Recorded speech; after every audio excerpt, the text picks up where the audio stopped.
Hello student, आज एक नया क्वेश्चन लेके आया हूँ। क्वेश्चन में ये बोला कि if the third term and ninth term of an AP is 4 and minus eight respectively whole terms of this AP is 0।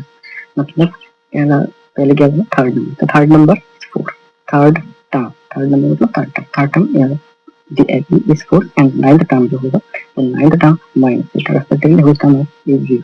मुझे पता नहीं किस टर्म 0 होगा, तो 0 निकालने के मतलब किस टर्म 0 होगा वो निकालने के लिए हम सॉल्यूशन करते हैं। चलिए सॉल्यूशन शुरू करते हैं। लेट यहाँ पे देखो बोला कि third term and ninth term, third term is 4, ninth term is 8 minus 8, तो ना ही पहला वाला टर्म दिया है ना ही कॉमन डिफरेंस दिया है। तो let the first term of the AP, the first term of the AP equals to a, the common difference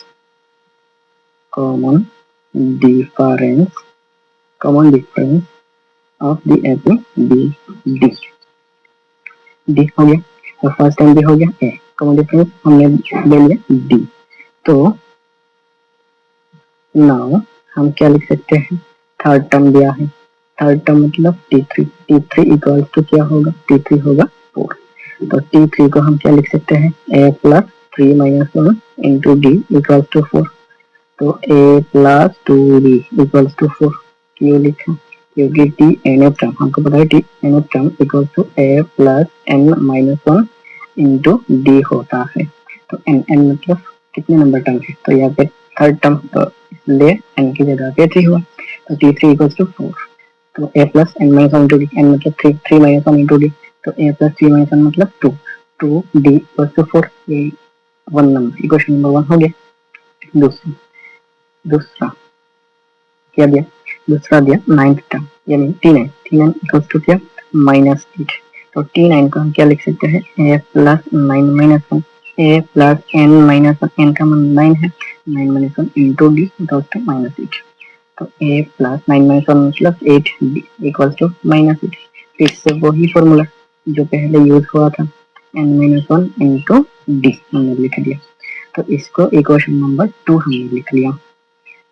now solving 1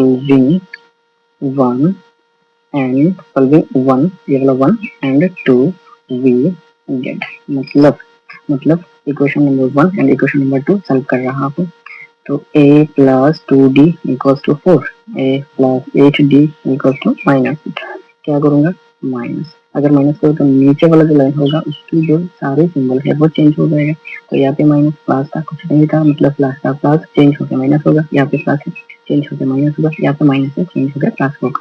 तो देखो ये वाला प्लस का है, ये वाला माइनस का है, तो प्लस का है ये माइनस का है, तो ये दोनों कट, तो यहाँ पे देखो प्लस है यहाँ पे माइनस है, प्लस माइनस माइनस, 8 से 2 माइनस करूंगा तो 6D होगा, लेकिन सिंबल किसका, माइनस का, क्यों, क्योंकि यहाँ पे 2 से ज्यादा है क्या, 8 इक्वल्स टू, यहाँ पे प्लस है यहाँ पे भी कुछ नहीं है मतलब प्लस है, तो प्लस प्लस प्लस ही होता है, 8 प्लस 4 12 होगा, तो यहाँ से अगर D निकालूंगा तो D के साथ जो कोफिशिएंट होगा वो नीचे जाएगा और यहाँ पे 2, तो देखो 6 से काटूंगा तो 2, मतलब D इक्वल्स टू कितना आया, -2 आया, D इक्वल्स टू कितना आया, D का मान -2 आया। चलो now putting D equals to -2 in equation 1 पे भी, इक्वेशन जो 1 है यहाँ पे जो इक्वेशन 1 है 1 पे भी बिठा सकता हूँ और इक्वेशन 2 पे भी, तो कोई भी एक इक्वेशन में बिठा लो, तो putting D equals to -2 in equation 1 we get, तो अन नंबर जो इक्वेशन है वो क्या है, A प्लस 2 इंटू डी का मान -2 इक्वल्स टू क्या 4, तो देखो A यहाँ पे माइनस यहाँ पे प्लस, जब ब्रैकेट को मतलब रिमूव करूंगा तो प्लस माइनस माइनस हो जाएगा, 2 2 का 4 होगा इक्वल्स टू 4।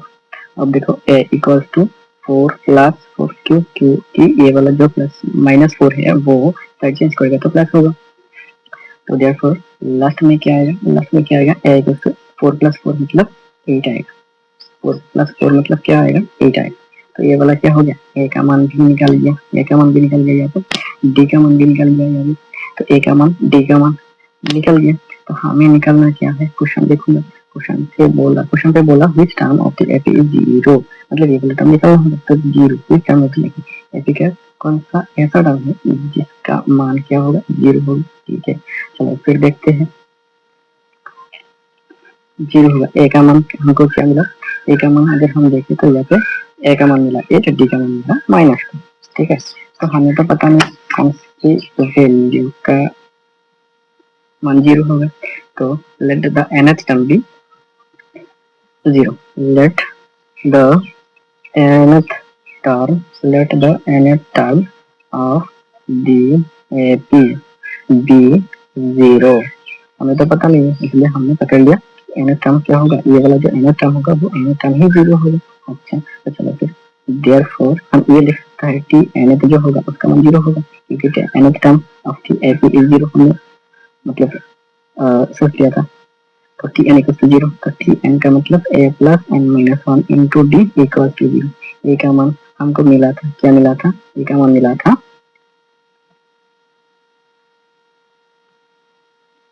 8 मिला था हमको।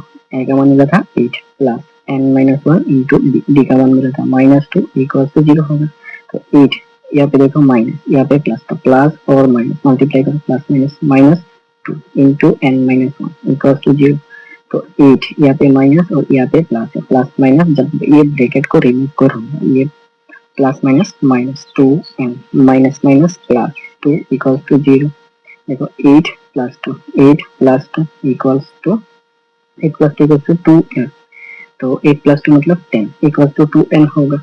तो n का वैल्यू निकालूंगा, तो n का जो कोफिशिएंट 2 वो नीचे आ जाएगा, यहाँ पे 10 होगा, काट कर दो 5, यानी n इक्वल टू 5।